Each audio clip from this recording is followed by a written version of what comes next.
Friends, ಎಮ್.ಆರ್. Alerts ಇನ್ Kannada YouTube ಚಾನಲ್ಗೆ ತಮಗೆಲ್ಲರಿಗೂ ಪ್ರೀತಿಯ ಸ್ವಾಗತ. ಇವತ್ತಿನ ಈ ಒಂದು ವಿಡಿಯೋದಲ್ಲಿ ನಾನು ನಿಮಗೆ ತಿಳಿಸ್ಕೊಡ್ತಾ ಇದ್ದೀನಿ ಅಂತಂದರೆ ನೋಡಿ, ಇಂಡಿಯನ್ ನೇವಿಯಿಂದ SSC ಆಫೀಸರ್ ಹುದ್ದೆಗಳ ನೇಮಕಾತಿ ಆರಂಭವಾಗಿದ್ದು, ಈ ಹುದ್ದೆಗೆ ಅರ್ಜಿಯನ್ನು ಸಲ್ಲಿಸುವುದು ಹೇಗೆ, ಅರ್ಜಿಯನ್ನು ಸಲ್ಲಿಸಲು ಕೊನೆಯ ದಿನಾಂಕ ಯಾವುದು, ಹಾಗೆ ಅರ್ಜಿ ಸಲ್ಲಿಸಲು ಬೇಕಾಗಿರುವ ಶೈಕ್ಷಣಿಕ ಅರ್ಹತೆ ಏನು ಮತ್ತು ಅರ್ಜಿ ಸಲ್ಲಿಸಲು ಬೇಕಾಗಿರುವ ಡಾಕ್ಯುಮೆಂಟ್ಸ್ಗಳೇನೇನು ಸಂಪೂರ್ಣ ಮಾಹಿತಿ ನಿಮಗೆ ಈ ವಿಡಿಯೋದಲ್ಲಿ ತಿಳಿಸ್ಕೊಡ್ತಾ ಹೋಗ್ತೀನಿ. ಮಿಸ್ ಮಾಡದೆ ವಿಡಿಯೋ ಕೊನೆವರೆಗೂ ನೋಡಿ. ಹಾಗೆ ಏನಪ್ಪ ಅಂದರೆ ಯಾವ್ಯಾವ ಕ್ಯಾಟಗರಿಯವರಿಗೆ ಎಷ್ಟೆಷ್ಟು ಅರ್ಜಿ ಶುಲ್ಕ ಇದೆ ಮತ್ತು ನೀವು ಯಾವ ರೀತಿ ಅಪ್ಲಿಕೇಶನನ್ನು ಹಾಕುವುದು ಸಂಪೂರ್ಣ ಮಾಹಿತಿ ನಿಮಗೆ ಈ ವಿಡಿಯೋದಲ್ಲಿ ಸಿಗುತ್ತೆ. ವಿಡಿಯೋ ಇಷ್ಟ ಆದರೆ ಲೈಕ್ ಮಾಡಿ ಮತ್ತು ನೀವು ನಮ್ಮ ಚಾನಲ್ಗೆ ಸಬ್ಸ್ಕ್ರೈಬ್ ಆಗಿಲ್ಲ ಅಂದರೆ ಸಬ್ಸ್ಕ್ರೈಬ್ ಆಗಿ ಪಕ್ಕದಲ್ಲಿರುವಂಥ ಬೆಲ್ಲೈಕನ್ ಒತ್ತಿ. ಮುಂದೆ ನಾವು ಯಾವುದೇ ವಿಡಿಯೋ ಬಿಟ್ಟರೆ ನಿಮಗೆ ತಟ್ಟಂತ ನೋಟಿಫಿಕೇಶನ್ ಬರುತ್ತೆ. ಹಾಗೆ ಈ ಒಂದು ವಿಡಿಯೋ ಕೆಳಗಡೆ ಡಿಸ್ಕ್ರಿಪ್ಷನಲ್ಲಿ ವಾಟ್ಸಪ್ ಚಾನಲ್ ಲಿಂಕ್ ಮತ್ತು ಟೆಲಿಗ್ರಾಮ್ ಚಾನಲ್ ಲಿಂಕ್ ಇರುತ್ತೆ, ಅದರ ಮೇಲೆ ಕ್ಲಿಕ್ ಮಾಡಿ ಜಾಯ್ನ್ ಆಗಿ. ಯಾಕಂದರೆ ಯೂಟ್ಯೂಬ್ನಲ್ಲಿ ಸಂಪೂರ್ಣ ಮಾಹಿತಿ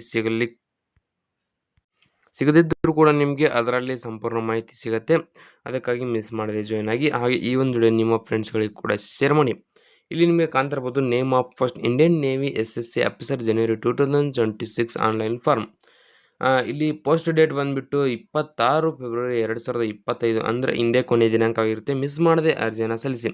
ನಾನು ಈಗಾಗಲೇ ಆಲ್ರೆಡಿ ಇದರ ಬಗ್ಗೆ ಒಂದು ವಿಡಿಯೋವನ್ನು ಅಪ್ಲೋಡ್ ಮಾಡಿದ್ದೆ, ಆದರೆ ಇವತ್ತು ಕೊನೆಯ ದಿನಾಂಕ ಅನ್ನೋ ಕಾರಣಕ್ಕಾಗಿ ಮತ್ತೊಮ್ಮೆ ವಿಡಿಯೋ ಮಾಡ್ತಾಯಿದ್ದೀನಿ. ಇನ್ನೂ ಯಾರ್ಯಾರು ಈ ಒಂದು ಹುದ್ದೆಗೆ ಅರ್ಜಿಯನ್ನು ಸಲ್ಲಿಸಲ್ವೋ ಅಂಥವ್ರಿಗೆ ವಿಡಿಯೋ ಶೇರ್ ಮಾಡಿ, ಅವರಿಗೆ ತುಂಬ ಸಹಾಯವಾಗುತ್ತೆ. ಇಲ್ಲಿ ಏನಪ್ಪ ಅಂದರೆ ಈಗ ನೋಡ್ತಾ ಹೋಗಿ, ಅಪ್ಲಿಕೇಶನ್ ಫೀ ಬಂದುಬಿಟ್ಟು ಜನರಲ್ OBC ಅವರಿಗೂ ಕೂಡ ಯಾವುದೇ ರೀತಿಯ ಅರ್ಜಿ ಶುಲ್ಕ ಇರುವುದಿಲ್ಲ. SST ಮತ್ತು ಹ್ಯಾಂಡಿಕ್ಯಾಪ್ಟ್ ಆಗಲಿ, ಮಹಿಳಾ ಅಭ್ಯರ್ಥಿಗಳಿಗಾಗಲಿ ಅವರಿಗೂ ಕೂಡ ಯಾವುದೇ ರೀತಿಯಾದ ಈ ಒಂದು ಹುದ್ದೆಗೆ ಅರ್ಜಿ ಶುಲ್ಕ ಇರುವುದಿಲ್ಲ. ಅಂದರೆ ಇಲ್ಲಿ ಏನಪ್ಪ ಅಂದರೆ ಯಾವುದೇ ಕ್ಯಾಟಗರಿಯವರಿಗಾಗಲಿ ಯಾರಿಗೂ ಆಗಲಿ ಯಾವುದೇ ರೀತಿಯಾದ ಅರ್ಜಿ ಶುಲ್ಕ ಇರುವುದಿಲ್ಲ. ಫ್ರೀಯಾಗಿ ನೀವು ಈ ಒಂದು ಹುದ್ದೆಗೆ ಅರ್ಜಿನ ಸಲ್ಲಿಸಬಹುದು. ಇಲ್ಲಿ ಪ್ರಮುಖ ದಿನಾಂಕಗಳ ಬಂದುಬಿಟ್ಟು ಇಲ್ಲಿ ನಿಮಗೆ ತೋರಿಸ್ತಾ ಹೋಗ್ತೀನಿ ನೋಡಿ. ಆನ್ಲೈನ್ ಅಪ್ಲಿಕೇಶನ್ ಸ್ಟಾರ್ಟ್ ಆಗಿದ್ದು 8 ಫೆಬ್ರವರಿ 2025ರಂದು. ಹಾಗೆ ಕೊನೆಯ ದಿನಾಂಕ 26 ಫೆಬ್ರವರಿ 2025, ಅಂದರೆ ಹಿಂದೆ ಕೊನೆಯ ದಿನಾಂಕವಾಗಿರುತ್ತೆ. ಎಕ್ಸಾಮ್ ಡೇಟ್ ಇನ್ನೂ ಬಿಡುಗಡೆ ಆಗಿಲ್ಲ. ಹಾಗೆ ಅಡ್ಮಿಟ್ ಕಾರ್ಡ್ ಕೂಡ ಇನ್ನೂ ಬಿಡುಗಡೆ ಆಗಿಲ್ಲ. ಬಿಡುಗಡೆ ಆದ ತಕ್ಷಣ ನಿಮಗೆ ಇದೇ ಚಾನಲ್ನಲ್ಲಿ ವಿಡಿಯೋ ಬರುತ್ತೆ, ಮಿಸ್ ಮಾಡಿದೆ ಸಬ್ಸ್ಕ್ರೈಬ್ ಮಾಡಿ.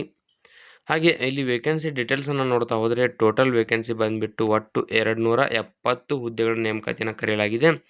ಇಲ್ಲಿ ವಿವಿಧ ಹುದ್ದೆಗಳನ್ನು ಕರೆದಿದ್ದಾರೆ. ಇಲ್ಲಿ ಏನಪ್ಪ ಅಂದರೆ SSC ಜನರಲ್ ಸರ್ವಿಸ್ ಹುದ್ದೆಗೆ ಅರ್ಜಿ ಸಲ್ಲಿಸಲು ನೋಡಿ, ಇಲ್ಲಿ SSC ಜನರಲ್ ಸರ್ವಿಸ್ನಲ್ಲಿ 60 ಹುದ್ದೆಗಳನ್ನು ಕಾಲ್ಫಾರ್ಮ್ ಮಾಡಿದ್ದಾರೆ. ಇಲ್ಲಿ ನಿಮಗೆ ಕಾಣ್ತಾ ಇರ್ಬೋದು 60 ಹುದ್ದೆಗಳು ಖಾಲಿ ಇವೆ. ಮಿನಿಮಮ್ ಏನಪ್ಪ ಅಂದರೆ ಏಜ್ ಬಂದುಬಿಟ್ಟು 2/1/2001ರಿಂದ ಹಿಡಿದು 1/7/2006 ಒಳಗೆ ಇರತಕ್ಕಂಥ ಅಭ್ಯರ್ಥಿಗಳು ಈ ಹುದ್ದೆಗೆ ಅರ್ಜಿಯನ್ನು ಸಲ್ಲಿಸಬಹುದು. ಎಲಿಜಿಬಿಲಿಟಿ ಕ್ರೈಟೇರಿಯಾ ಬಂದುಬಿಟ್ಟು BE BTech in any discipline with minimum 60 marks. ಅಂದರೆ ನೀವು BE ಅಥವಾ BTechನಲ್ಲಿ ಯಾವುದೇ ಸಬ್ಜೆಕ್ಟ್ನೊಂದಿಗೆ 60% ಅಂಕಗಳನ್ನು ಮಾಡಿರಬೇಕು. ಅಂದರೆ ಮಾತ್ರ ಈ ಹುದ್ದೆಗೆ ಅರ್ಜಿಯನ್ನು ಸಲ್ಲಿಸಲು ಅವಕಾಶ ಇರುತ್ತೆ. ಹಾಗೆ ಇಲ್ಲಿ ಏರ್ ಟ್ರಾಫಿಕ್ ಕಂಟ್ರೋಲರ್ ATC, ಇಲ್ಲಿ ಏನಪ್ಪ ಅಂದರೆ ಒಟ್ಟು 18 ಹುದ್ದೆಗಳು ಖಾಲಿ ಇವೆ. ಇಲ್ಲಿ ಕಾಣ್ತಾ ಇರಬಹುದು ನಿಮಗೆ. ಈ ಹುದ್ದೆಗೆ ಪುರುಷರು ಅಥವಾ ಮಹಿಳೆಯರು ಕೂಡ ಅರ್ಜಿಯನ್ನು ಸಲ್ಲಿಸಬಹುದು. ಏಜ್ ಎಲಿಜಿಬಿಲಿಟಿ ಏನಪ್ಪ ಅಂದರೆ 2/1/2001ರಿಂದ ಹಿಡಿದು 1/7/2005 ಒಳಗೆ ಇರತಕ್ಕಂಥ ಅಭ್ಯರ್ಥಿಗಳು ಈ ಹುದ್ದೆಗೆ ಅರ್ಜಿಯನ್ನು ಸಲ್ಲಿಸಬಹುದು. ಈ ಹುದ್ದೆಗೆ ಎಲಿಜಿಬಿಲಿಟಿ ಅಂದರೆ ಶೈಕ್ಷಣಿಕ ಅರ್ಹತೆಯನ್ನು ನೋಡ್ತಾ ಹೋದರೆ, BE ಅಥವಾ BTechನಲ್ಲಿ ನೀವು ಯಾವುದೇ ಡಿಸಿಪ್ಲಿನ್ ಅಂದರೆ ಯಾವುದೇ ಸಬ್ಜೆಕ್ಟ್ನೊಂದಿಗೆ ಏನಪ್ಪ ಅಂದರೆ ರಿಕಾಗ್ನೈಸ್ಡ್ ಯೂನಿವರ್ಸಿಟಿಯಿಂದ ಮಿನಿಮಮ್ 60% ಅಂಕಗಳನ್ನು ಪಡೆದುಕೊಂಡಿದ್ದರೆ ಸಾಕು, ಈ ಹುದ್ದೆಗೆ ಅರ್ಜಿಯನ್ನು ಸಲ್ಲಿಸಬಹುದು. ಹಾಗೆ ಮಿನಿಮಮ್ ಏನಪ್ಪ ಅಂದರೆ 10ನೇ ತರಗತಿ ಮತ್ತು 12ನೇ ತರಗತಿಯಲ್ಲಿ ನೀವು ಇಂಗ್ಲೀಷ್ನಲ್ಲಿ 60% ಅಂಕಗಳನ್ನು ಪಡೆದಿದ್ದರೆ ಈ ಹುದ್ದೆಗೆ ಅರ್ಜಿಯನ್ನು ಸಲ್ಲಿಸಬಹುದು. ಹಾಗೆ ಇಲ್ಲಿ 3ನೇ ಪೋಸ್ಟ್ ಬಂದುಬಿಟ್ಟು ನಾವಲ್ ಏರ್ ಆಪರೇಷನ್ಸ್ ಆಫೀಸರ್ ಅಂತ ಕರೆದಿದ್ದಾರೆ. ಇಲ್ಲಿ ಒಟ್ಟು ಏನಪ್ಪ ಅಂದರೆ 22 ಹುದ್ದೆಗಳನ್ನು ಕರೆದಿದ್ದಾರೆ ನಾವಲ್ ಏರ್ ಆಪರೇಷನ್ಸ್ ಆಫೀಸರ್ನಲ್ಲಿ. ಇದಕ್ಕೂ ಕೂಡ ಪುರುಷರು ಅಥವಾ ಮಹಿಳೆಯರು ಕೂಡ ಅರ್ಜಿಯನ್ನು ಸಲ್ಲಿಸಬಹುದು.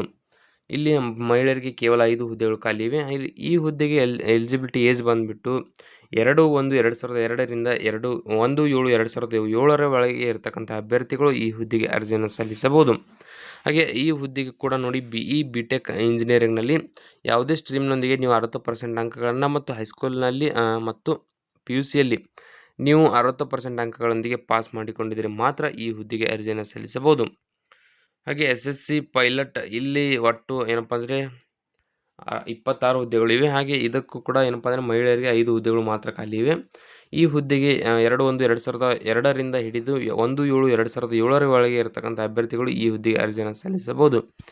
ಇಲ್ಲಿ ಕೂಡ ಏನಪ್ಪ ಅಂದರೆ ಇಲ್ಲಿ ಮೇಲೆ ಹೇಳಿದ ಪ್ರಕಾರ BE ಅಥವಾ BTech ಇಂಜಿನಿಯರಿಂಗ್‌ನಲ್ಲಿ ನೀವು ಯಾವುದೇ ಸಬ್ಜೆಕ್ಟ್‌ನೊಂದಿಗೆ 60% ಅಂಕಗಳು, ಹಾಗೆ 10ನೇ ತರಗತಿ ಮತ್ತು 12ನೇ ತರಗತಿಯಲ್ಲಿ ಕೂಡ ನೀವು 60% ಅಂಕಗಳೊಂದಿಗೆ ಪಾಸಾದರೆ ಈ ಹುದ್ದೆಗೆ ಅರ್ಜಿಯನ್ನು ಸಲ್ಲಿಸಬಹುದು. ಇಲ್ಲಿ SSC ಲಾಜಿಸ್ಟಿಕ್ಸ್ ಕೂಡ ಲಾಜಿಸ್ಟಿಕ್ಸ್ ಹುದ್ದೆ ಕಾಲ್ಫರ್ ಮಾಡಿದ್ದಾರೆ. ಇಲ್ಲಿ ಕೂಡ 28 ಹುದ್ದೆಗಳಿವೆ. ಇಲ್ಲಿ ಮಹಿಳೆಯರಿಗೆ 6 ಹುದ್ದೆಗಳು. ಇಲ್ಲಿ ಎಲಿಜಿಬಿಲಿಟಿ ಏಜ್ ಬಂದುಬಿಟ್ಟು 2/1/2001 ರಿಂದ 1/7/2006 ಇರುತ್ತೆ. ಈ ಹುದ್ದೆಗೆ ಅರ್ಜಿಯನ್ನು ಸಲ್ಲಿಸಲು ನೋಡಿ BE ಅಥವಾ BTech ಇಲ್ಲಿ ಯಾವುದೇ ಸಬ್ಜೆಕ್ಟ್ನೊಂದಿಗೆ ನೀವು ಅಥವಾ ಏನಪ್ಪ ಅಂದರೆ MBA, MCA, MSc, IT ಅಥವಾ BSc, BCom ವಿತ್ PG ಡಿಪ್ಲೊಮಾದಲ್ಲಿ ಫೈನಾನ್ಸ್ ಜೊತೆಗೆ ನೀವು ಏನಪ್ಪ ಅಂದರೆ ಫಸ್ಟ್ ಕ್ಲಾಸ್ ಮಾರ್ಕ್ಸನ್ನು ತೆಗೆದುಕೊಂಡಿದ್ರೆ ಮಾತ್ರ ಈ ಹುದ್ದೆಗೆ ಅರ್ಜಿಯನ್ನು ಸಲ್ಲಿಸಬಹುದು. ಹಾಗೆ ಇಲ್ಲಿ ಟೆಕ್ನಿಕಲ್ ಬ್ರ್ಯಾಂಚ್ನಲ್ಲಿ ಬಂದುಬಿಟ್ಟು SSC engineering branch general service ಇಲ್ಲಿ ಒಟ್ಟು ಏನಪ್ಪ ಅಂದರೆ 38 ಹುದ್ದೆಗಳನ್ನು ಕನ್ಫರ್ಮ್ ಮಾಡಿದ್ದಾರೆ. ಇಲ್ಲಿ 38 ಹುದ್ದೆಗಳಲ್ಲಿ ಮಹಿಳೆಯರಿಗೆ 8 ಹುದ್ದೆಗಳು ಖಾಲಿ ಇವೆ. ಎಲಿಜಿಬಿಲಿಟಿ ಏಜ್ ಬಂದುಬಿಟ್ಟು 2/1/2001 ರಿಂದ ಹಿಡಿದು 1/7/2006 ಒಳಗೆ ಇರತಕ್ಕಂಥ ಅಭ್ಯರ್ಥಿಗಳು ಈ ಹುದ್ದೆಗೆ ಅರ್ಜಿಯನ್ನು ಸಲ್ಲಿಸಬಹುದು. ಶೈಕ್ಷಣಿಕ ಅರ್ಹತೆ ಬಂದುಬಿಟ್ಟು BE ಅಥವಾ BTechನಲ್ಲಿ ಯಾವುದೇ ಡಿಗ್ರಿಯೊಂದಿಗೆ ನೀವು 60% ಅಂಕಗಳೊಂದಿಗೆ ಅಂದರೆ ಕೆಳಗಡೆ ನೀಡಿರ್ತಕ್ಕಂಥ ಬ್ರ್ಯಾಂಚಸ್ ಅಂದರೆ ನೋಡಿ ಮೆಕ್ಯಾನಿಕಲ್ ಆಗಿರ್ಬೋದು, ಮರೈನ್ ಆಗಿರ್ಬೋದು, ಇನ್ಸ್ಟ್ರುಮೆಂಟೇಷನ್ ಆಗಿರ್ಬೋದು, ಪ್ರೊಡಕ್ಷನ್ ಆಗಿರ್ಬೋದು, ಏರೋನಾಟಿಕಲ್ ಇಂಡಸ್ಟ್ರಿಯಲ್ ಇಂಜಿನಿಯರಿಂಗ್ ಮತ್ತು ಮ್ಯಾನೇಜ್ಮೆಂಟ್ 6 ಕಂಟ್ರೋಲ್ ಇಂಜಿನಿಯರಿಂಗ್ ಅಥವಾ ಏರೋಸ್ಪೇಸ್, ಆಟೋಮೊಬೈಲ್ಸ್ ಅಥವಾ ಮೆಟಲರ್ಜಿ, ಹಾಗೆ ಏನಪ್ಪ ಅಂದರೆ ಮೆಕಾಟ್ರಾನಿಕ್ಸ್, ಇನ್ಸ್ಟ್ರುಮೆಂಟೇಷನ್ ಮತ್ತು ಕಂಟ್ರೋಲ್. ಇದರಲ್ಲಿ ಯಾವುದೇ ನೀವು ಬ್ರಾಂಚಸ್ಗಳಲ್ಲಿ ಕೂಡ BE ಅಥವಾ BTech ಡಿಗ್ರಿಯನ್ನು 60% ಅಂಕಗಳೊಂದಿಗೆ ಪಾಸಾಗಿದ್ದರೆ ಈ ಹುದ್ದೆಗೆ ಅರ್ಜಿಯನ್ನು ಸಲ್ಲಿಸಬಹುದು. ಇಲ್ಲಿ SSC electrical branch general service ಬಂದುಬಿಟ್ಟು ಇಲ್ಲಿ ಒಟ್ಟು ಏನಪ್ಪ ಅಂದರೆ 45 ಹುದ್ದೆಗಳನ್ನು ಕಾಲ್ಫರ್ಮ್ ಮಾಡಿದ್ದಾರೆ. 45 ಹುದ್ದೆಗಳಲ್ಲಿ ಏನಪ್ಪ ಅಂದರೆ ಮಹಿಳೆಯರಿಗೆ 9 ಹುದ್ದೆಗಳು ಖಾಲಿವೆ. ಹಾಗೆ 2/1/2001 ರಿಂದ ಹಿಡಿದು 1/7/2006 ಒಳಗೆ ಇರತಕ್ಕಂಥ ಅಭ್ಯರ್ಥಿಗಳು ಈ ಹುದ್ದೆಗೆ ಅರ್ಜಿಯನ್ನು ಸಲ್ಲಿಸಬಹುದು. ಈ ಹುದ್ದೆಗೆ ಇದು ಏನಪ್ಪ ಅಂದರೆ ಶೈಕ್ಷಣಿಕ ಅರ್ಹತೆ ಬಂದುಬಿಟ್ಟು BE ಅಥವಾ BTech ಡಿಗ್ರಿಯಲ್ಲಿ ಏನಪ್ಪ ಅಂದರೆ 60% ಅಂಕಗಳೊಂದಿಗೆ ಕೆಳಗೆ ನೀಡಿರುವ ಬ್ರಾಂಚಸ್ಗಳಲ್ಲಿ ನೀವು ಪಾಸಾಗಿರಬೇಕು. ಎಲೆಕ್ಟ್ರಾನಿಕ್ಸ್ ಆಗಿರ್ಬೋದು, ಟೆಲಿಕಮ್ಯುನಿಕೇಷನ್ ಅಥವಾ ಎಲೆಕ್ಟ್ರಾನಿಕ್ಸ್ ಮತ್ತು ಕಮ್ಯುನಿಕೇಷನ್ ಆಗಿರ್ಬೋದು, ಪವರ್ ಇಂಜಿನಿಯರಿಂಗ್ ಆಗಿರ್ಬೋದು, ಪವರ್ ಎಲೆಕ್ಟ್ರಾನಿಕ್ಸ್ ಆಗಿರ್ಬೋದು, ಎಲೆಕ್ಟ್ರಾನಿಕ್ಸ್ ಮತ್ತು ಇನ್ಸ್ಟ್ರುಮೆಂಟೇಷನ್ ಆಗಿರ್ಬೋದು, ಇನ್ಸ್ಟ್ರುಮೆಂಟೇಷನ್ ಮತ್ತು ಕಂಟ್ರೋಲ್ ಆಗಿರ್ಬೋದು, ಹಾಗೆ ಇನ್ಸ್ಟ್ರುಮೆಂಟೇಷನ್ ಅಷ್ಟಾಗಿರ್ಬೋದು. ಯಾವುದೇ ಬ್ರಾಂಚಸ್ಗಳಲ್ಲಿ ಕೂಡ ನೀವು BE BTech 60% ಅಂಕಗಳೊಂದಿಗೆ ಪಾಸಾಗಿದ್ದರೆ ಅರ್ಜಿಯನ್ನು ಸಲ್ಲಿಸಬಹುದು. ಹಾಗೆ ನಾವಲ್ ಕನ್ಸ್ಟ್ರಕ್ಟರ್ ಬಂದುಬಿಟ್ಟು ಏನಪ್ಪ ಅಂದರೆ ಇಲ್ಲಿ ಒಟ್ಟು 18 ಹುದ್ದೆಗಳನ್ನು ಮಾತ್ರ ಕನ್ಫರ್ಮ್ ಮಾಡಿದ್ದಾರೆ. ಈ ಹುದ್ದೆಗೆ ಪುರುಷರು ಅಥವಾ ಮಹಿಳೆಯರು ಕೂಡ ಅರ್ಜಿಯನ್ನು ಸಲ್ಲಿಸಬಹುದು.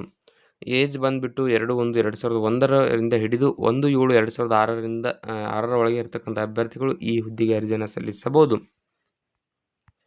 ಇಲ್ಲಿ ಈ ಹುದ್ದೆಗೆ ಶೈಕ್ಷಣಿಕ ಅರ್ಹತೆ ಬಂದುಬಿಟ್ಟು BE BTechದಲ್ಲಿ 60% ಅಂಕಗಳೊಂದಿಗೆ ಇಲ್ಲಿ ನೋಡಿ ಮೆಕ್ಯಾನಿಕಲ್ ಆಗಿರ್ಬೋದು, ಮೆಕ್ಯಾನಿಕಲ್ ವಿತ್ ಆಟೋಮೇಷನ್ ಆಗಿರ್ಬೋದು, ಸಿವಿಲ್ ಆಗಿರ್ಬೋದು, ಏರೋನಾಟಿಕಲ್ ಆಗಿರ್ಬೋದು, ಏರೋಸ್ಪೇಸ್ ಆಗಿರ್ಬೋದು, ಮೆಟಲರ್ಜಿ ಆಗಿರ್ಬೋದು, ನಾವಲ್ ಆರ್ಕಿಟೆಕ್ಚರ್ ಆಗಿರ್ಬೋದು, ಹಾಗೆ ಓಷನ್ ಎನರ್ಜಿ ಆಗಿರ್ಬೋದು, ಓಷನ್ ಇಂಜಿನಿಯರಿಂಗ್ ಆಗಿರ್ಬೋದು, ಮರೈನ್ ಇಂಜಿನಿಯರಿಂಗ್ ಆಗಿರ್ಬೋದು, ಹಾಗೆ ಶಿಪ್ ಟೆಕ್ನಾಲಜಿ, ಶಿಪ್ ಬಿಲ್ಡಿಂಗ್, ಏನಪ್ಪ ಅಂದರೆ ಶಿಪ್ ಬಿಲ್ಡಿಂಗ್, ಶಿಪ್ ಡಿಸೈನ್ ಯಾವುದರಲ್ಲೂ ಕೂಡ ನೀವು 60% ಅಂಕಗಳೊಂದಿಗೆ ಪಾಸಾಗಿರಬೇಕು. ಹಾಗೆ ಇಲ್ಲಿ ಏನಪ್ಪ ಅಂದರೆ SSC ಎಜುಕೇಷನ್ ಬಂದುಬಿಟ್ಟು ಒಟ್ಟು 7 ಹುದ್ದೆಗಳನ್ನು ಕನ್ಫರ್ಮ್ ಮಾಡಿದ್ದಾರೆ. ಇಲ್ಲಿ ಪುರುಷರು ಮತ್ತು ಮಹಿಳಾ ಅಭ್ಯರ್ಥಿಗಳು ಕೂಡ ಅರ್ಜಿಯನ್ನು ಸಲ್ಲಿಸಬಹುದು. ಇಲ್ಲಿ 2/1/2001 ರಿಂದ ಹಿಡಿದು 1/7/2005 ಒಳಗೆ ಇರತಕ್ಕಂಥ ಅಭ್ಯರ್ಥಿಗಳು ಈ ಹುದ್ದೆಗೆ ಅರ್ಜಿಯನ್ನು ಸಲ್ಲಿಸಬಹುದು. ಇಲ್ಲಿ ಏನಪ್ಪ ಅಂದರೆ ಫಸ್ಟ್ ಕ್ಲಾಸ್ ಅಂದರೆ MScದಲ್ಲಿ ಫಿಸಿಕ್ಸ್ ಜೊತೆಗೆ ನೋಡಿ ಮ್ಯಾಥ್ಸ್ ಅಥವಾ ಆಪರೇಷನಲ್ ರಿಸರ್ಚ್ ಜೊತೆಗೆ ನೀವು ಫಸ್ಟ್ ಕ್ಲಾಸ್ ಪಾಸಾಗಿರಬೇಕು. ಅಥವಾ ಇದರ ಜೊತೆಗೆ ಫಿಸಿಕ್ಸ್ದಲ್ಲಿ BSc ಅಂದರೆ BScದಲ್ಲಿ ಫಿಸಿಕ್ಸ್ ಜೊತೆಗೆ ಅಥವಾ MAದಲ್ಲಿ ಹಿಸ್ಟ್ರಿ ಅಥವಾ MAದಲ್ಲಿ ಇಂಗ್ಲೀಷ್ ಅಥವಾ ಏನಪ್ಪ ಅಂದರೆ MScಲಿ ಫಿಸಿಕ್ಸ್ ಅಥವಾ ನ್ಯೂಕ್ಲಿಯರ್ ಫಿಸಿಕ್ಸ್ ಇದರ ಜೊತೆಗೆ ಮ್ಯಾಥ್ಸ್ನಲ್ಲಿ BSc ಅಥವಾ ಫಸ್ಟ್ ಕ್ಲಾಸ್ದಲ್ಲಿ MScಯನ್ನು ನೀವು ಪಾಸ್ ಮಾಡಿಕೊಂಡಿರಬೇಕು. ಅಂದರೆ ಮಾತ್ರ ಈ ಹುದ್ದೆಗೆ ಅರ್ಜಿಯನ್ನು ಸಲ್ಲಿಸಬಹುದು. ಹಾಗೆ ಇಲ್ಲಿ SSC ಎಜುಕೇಷನಲ್ಲಿ ಏನಪ್ಪ ಅಂದರೆ 8 ಹುದ್ದೆಗಳನ್ನು ಕಾಲ್ಫರ್ ಮಾಡಿದ್ದಾರೆ. ಇಲ್ಲಿ ಏನಪ್ಪ ಅಂದರೆ ಇಲ್ಲಿ ಕಾಣ್ತಾ ಇರ್ಬೋದು ಈ ಹುದ್ದೆಗೆ ನೋಡಿ 2/1/2001 ರಿಂದ ಹಿಡಿದು 1/7/2005 ಒಳಗೆ ಇರತಕ್ಕಂಥ ಅಭ್ಯರ್ಥಿಗಳು ಅರ್ಜಿಯನ್ನು ಸಲ್ಲಿಸಬಹುದು. ಈ ಹುದ್ದೆಗೆ ಪೇ ಸ್ಕೇಲ್ ಅಂದರೆ ವೇತನ ಶ್ರೇಣಿ ಕೊಟ್ಟಿಲ್ಲ. ನೀವು ಯಾವ ಹುದ್ದೆಗೆ ಆಯ್ಕೆ ಆಗ್ತೀರೋ ಅದರ ಮೇಲೆ ನಿಮ್ಮ ಒಂದು ವೇತನ ನೀಡಲಾಗುತ್ತೆ. ಸೆಲೆಕ್ಷನ್ ಪ್ರೊಸೆಸ್ ಬಂದುಬಿಟ್ಟು ನಿಮ್ಮ ಒಂದು ಮೆರಿಟ್ ಲಿಸ್ಟ್ ಮತ್ತು SSB ಇಂಟರ್ವ್ಯೂ ಇರುತ್ತೆ. ಈ ಹುದ್ದೆಗೆ ಅರ್ಜಿಯನ್ನು ಸಲ್ಲಿಸುವುದು ಹೇಗೆ ಅಂತ ನೋಡಿ, ಮೊದಲಿಗೆ ನಿಮ್ಮ ಒಂದು ಎಲಿಜಿಬಿಲಿಟಿ ಕ್ರೈಟೇರಿಯಾ ನೋಡಿಕೊಂಡು ಯಾವ ಹುದ್ದೆಗೆ ಅರ್ಜಿಯನ್ನು ಸಲ್ಲಿಸಬೇಕಂತ ನೋಡ್ಕೊಳ್ಳಿ. ನಂತರ ನೀವು ಆಫಿಷಿಯಲ್ ವೆಬ್ಸೈಟ್ ಅಂದರೆ ಜಾಯಿನ್ ಇಂಡಿಯನ್ ನೇವಿ ನನ್ನ ವಿಡಿಯೋ ಕೆಳಗಡೆ ಡಿಸ್ಕ್ರಿಪ್ಷನಲ್ಲಿ ಇರ್ತದೆ, ಅದರ ಮೇಲೆ ಕ್ಲಿಕ್ ಮಾಡಿ.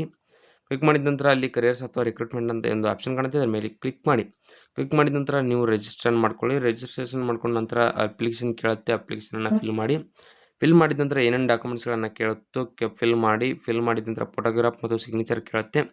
ಸಿಗ್ನೇಚರ್ ಆದ ನಂತರ ನಿಮ್ಮ ಒಂದು ಪ್ರೂಫ್ ಆಫ್ ಏಜ್ ಅಂದರೆ ನಿಮ್ಮ ಏಜಿನ ಒಂದು ಪ್ರೂಫ್ ಕೇಳುತ್ತೆ ಮತ್ತು ಸರ್ಟಿಫಿಕೇಟ್ಸ್ ಕೇಳುತ್ತೆ, ಅವುಗಳನ್ನು ಕೂಡ ಫಿಲ್ ಮಾಡಿದ ನಂತರ ಅಪ್ಲಿಕೇಶನ್ ಫೀ ಇಲ್ಲಿ ಯಾವುದೇ ರೀತಿ ಇರುವುದಿಲ್ಲ, ಡೈರೆಕ್ಟಾಗಿ ನೀವು ಸಬ್ಮಿಟ್ ಮಾಡಬೇಕು. ಅಪ್ಲಿಕೇಶನ್ ಸಬ್ಮಿಟ್ ಮಾಡಿದ ನಂತರ ಪ್ರಿಂಟ್ ತೆಗೆದುಕೊಳ್ಳಿ. ಈ ವಿಡಿಯೋದಲ್ಲಿ ಇಷ್ಟೇ ಇರುತ್ತೆ. ವಿಡಿಯೋದಲ್ಲಿ ನಿಮ್ಗೆ ಏನಾದರೂ ಡೌಟ್ ಇದ್ದರೆ ಕಮೆಂಟ್ ಮಾಡಿ ಮತ್ತು ನೀವು ನಮ್ಮ ಚಾನಲ್ಗೆ ಸಬ್ಸ್ಕ್ರೈಬ್ ಆಗಿ ಪಕ್ಕದಲ್ಲಿರುವಂಥ ಬೆಲ್ ಐಕನ್ ಒತ್ತಿ. ಮುಂದೆ ನಾವು ಯಾವುದೇ ವಿಡಿಯೋ ಬಿಟ್ಟರೆ ನಿಮಗೆ ತಟ್ಟಂತ ನೋಟಿಫಿಕೇಶನ್ ಬರುತ್ತೆ.